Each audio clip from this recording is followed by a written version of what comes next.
Mode. Draw your own world with AR Doodle. Notification volume 0%. Well, hello everybody. Stop recording. Button. Okay. All right, we are recording. Had to make sure here. I wanted to throw a video on real quick. I got a comment. Hold on. What do I care? There's nothing really good on anyway. I'm not playing anything. Yeah, so why bother? Okay. Anyway, I think Novalicious was his name. Said, I love golden ears, and I wonder how these would compare to a great pair of bookshelves with a rell sub or pair of rell subs. And well, that is a good question because, obviously these are an integrated tower. um, obviously, in terms that the bass is amplified in the um, Triton reference loudspeaker. And I think there are advantages and disadvantages to that. And I wanted to just kind of touch on that. Do I feel that an integrated tower is better? Absolutely. And especially the way. My friend is in the other room snoring. I apologize about that. Okay. However, there are advantages and disadvantages to this configuration. Okay. One of the big disadvantages is that you are a slave to where that subwoofer is sitting, and most probably due to aesthetics. Okay. So what I mean by that is that you may not get the best response in a room because you have to put these somewhere where they make sense to put them and where they're even in the room and so on and so forth. And this is good and bad. With subwoofers, you can sit and play around and you can move them around and you can find out and figure out where the best bass response is in your room and then put the subwoofer there. Obviously, with these, you do not have that advantage, right? So, most unfortunately, with a Golden Ear Tech Triton reference tower here, you are a slave to its form factor and where and however it fits your needs best. That may not be something that is optimal. Honestly, it may not be in the best position in your room. It may not be in that best bass position. I'll be honest with you that since I've gotten these, pardon me, since I've purchased these, I have to be honest with you in telling you simply this. These speakers, while fantastic and great, really, honestly, I'll never bitch and moan about them at all. Okay. Because they're just phenomenal. I mean, you see my previous videos, guys. You know what I feel about these speakers. But ever since I've got them, I have actually played with their position in this room several times in order to try to get them to work correctly. In a previous configuration, I have had them way out at the edge of the room, close to the wall, because, of course, as you'll see over here, I have a walkway. I have to get through that walkway, and as you can see, I've already got a couch there, my love seat. So I have to get through that gap right there. And the unfortunate thing is that if I put it too far into that corner over there, then I have trouble walking past it. Okay.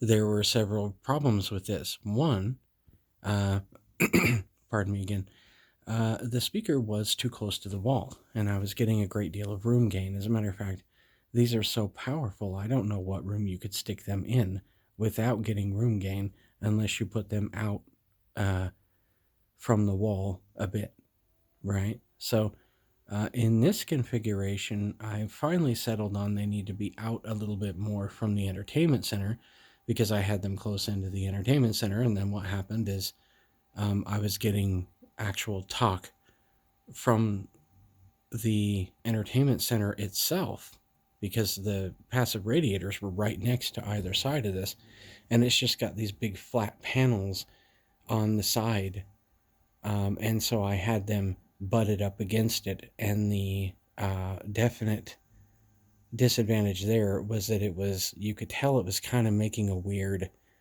proximity, uh, you know, bass feedback kind of a noise off of the cabinet itself. I'm not going to call it rattling because that's not what it was. It's just, it was like room gain, but just a little different. I was getting a little bit of a weird thing going on with it being too close to that cabinet. Otherwise, I would have just kept it probably right there, right tucked in next to the left and the right side of the TV there, right?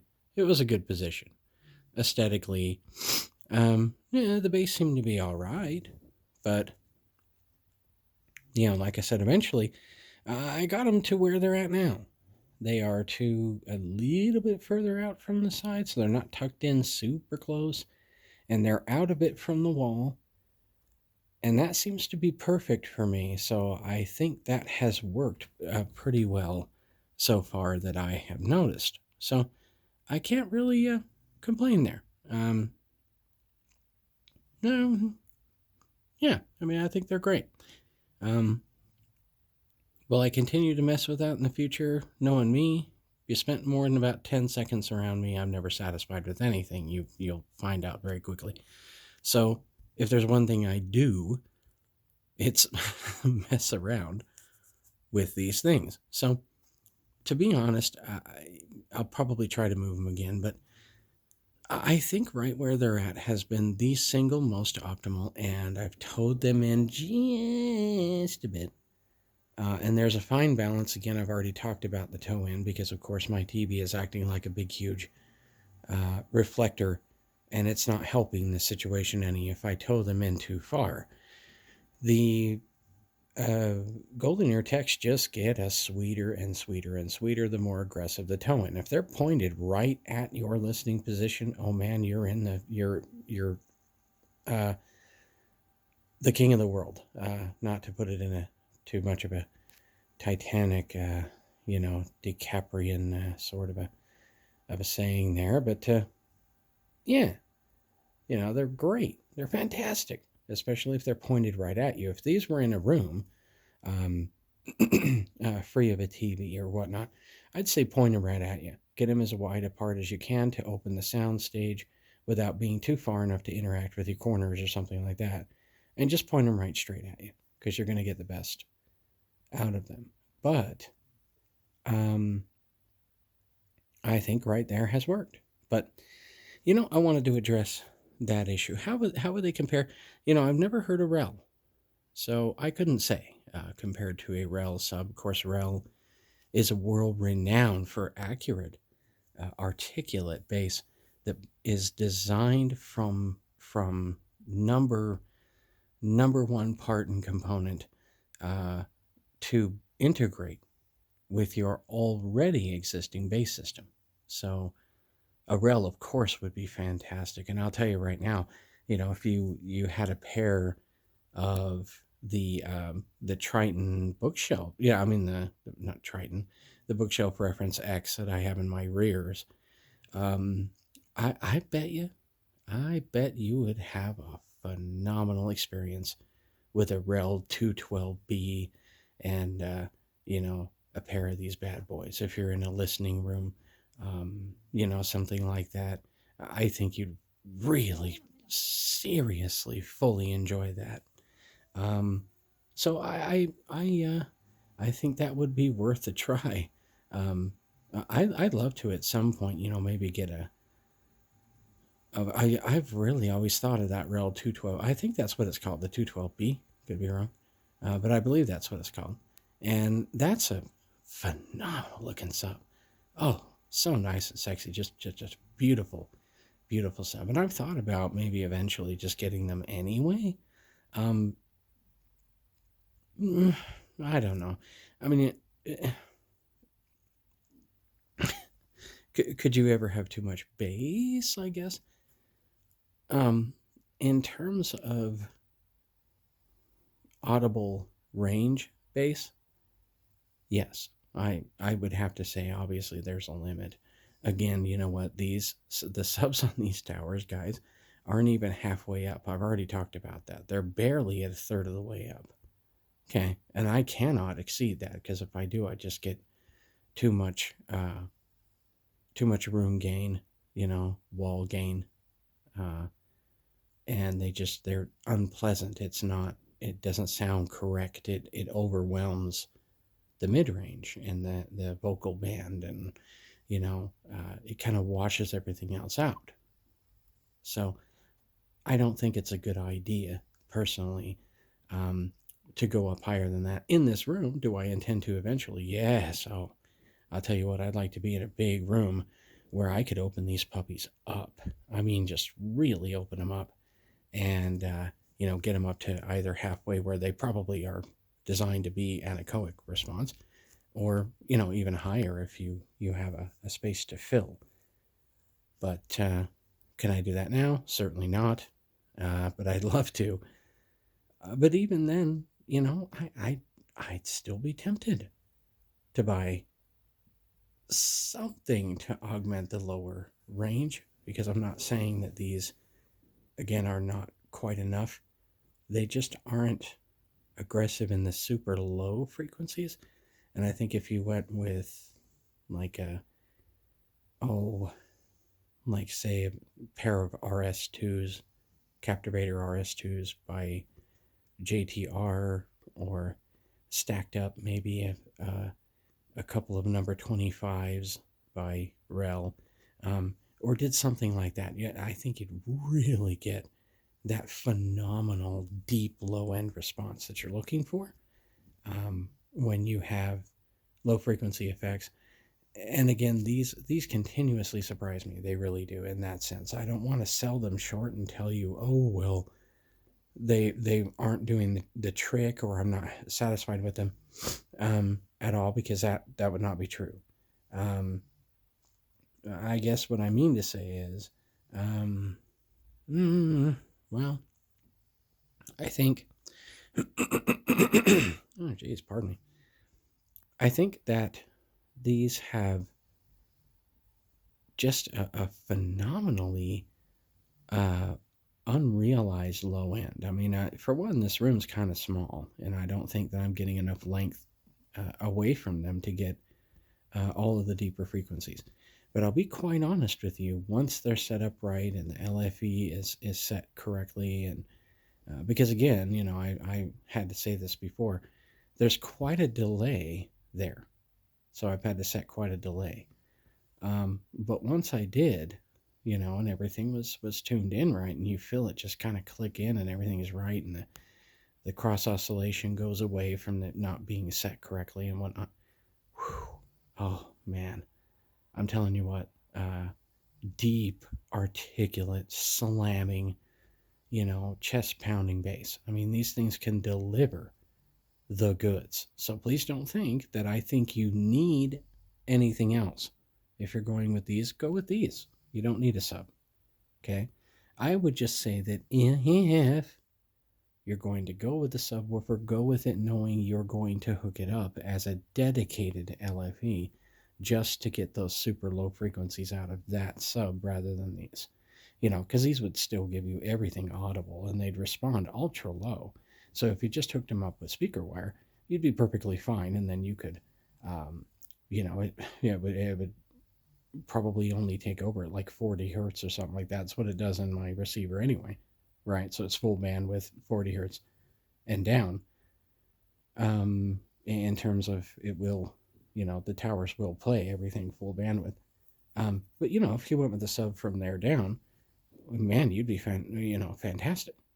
So, and again, like I said, there's any number of reasons why I'm not getting that response in here. I'm not saying the speakers can't do it. I'm saying I can't get it in here because, for one, I usually do low-level listening. I'm not a, crank it, to the top of its capability sort of guy.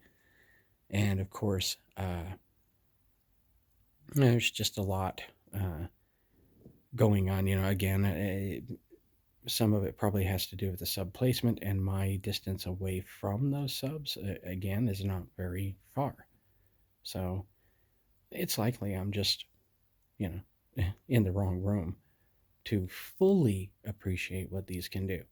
So, not that I'm saying they don't do it, because when I'm in another room or I'm just behind my couch or I'm walking around in my kitchen or something, I can really hear the bass from like low frequency effects, and that's because I'm a further distance away, and those sound waves can propagate properly further away from the speakers than I am actually at. So, and that's a lot due to the shape of this room, which is not very accommodative.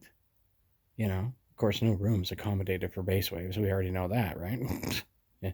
So anyway, I just figured I'd throw that out there. How does it compare? Man, I'd love to hear that. I'd love to get a rell 212B in here and hook these up, the bookshelves and that, and give it a try. Give it that old college go and see uh, how it compared, because I think honestly, for the most part, these would hold their own against something like that and a pair of bookshelves. I could be wrong. I've never heard of rell. I know they're very powerful and just great, fantastic subs. But I think in the proper situation, these could definitely hold their own against a rell and a pair of bookshelves. But then again, even these bookshelves only have one kind of full range driver and then a tweeter. And in that comparison, it doesn't compare to the upper driver structure of this thing with those two 6-inch mid ranges and that folded ribbon tweeter. Oh, baby. So beautiful, gorgeous. Oh, man. I mean, any of these guys' speakers, I've heard the original Triton too. And the differences between that and this are actually, I hate to say it, but even as advanced as these have become, the difference between them in an open studio, if you're listening to them, is minimal enough. 90% of people wouldn't care to hear the difference because they just sound so good. With me, I know what I'm listening for, and I know what I'm looking for. And so, of course, is the difference noticeable? Absolutely. I'm not going to lie to you, especially for someone like me. But it's not phenomenally out of the ballpark different. You know what I mean? They're both still very, very full sounding, just gorgeously open and real. So you're not going to complain about that, I can tell you. So I don't know. I think that would be a fun video to try and do sometime. That'd be great to hear. But yeah, up until then, I guess it's just speculation. But do I love them? I sure do, man. I do. And but I think rell is a awesome company. If I were to go with a sub, I definitely go with rell. For sure, they are just amazing. Either that or like I said, JTR maybe. But yeah, rell's where it's at. So they'd probably be about equal. I think you'd have good, beautiful articulation and blending of the upper end and bottom end. But then again, this is already blended. You don't have to set any switches, screw with any knobs. You know what I mean? It's there and it's already set up. You don't have to worry about it. So, anyways, I apologize for the dark video. I just figured I'd get to you on that point. And, you guys are great. Please keep the questions coming and the comments. I really enjoy it. And you guys have a great, great, great day.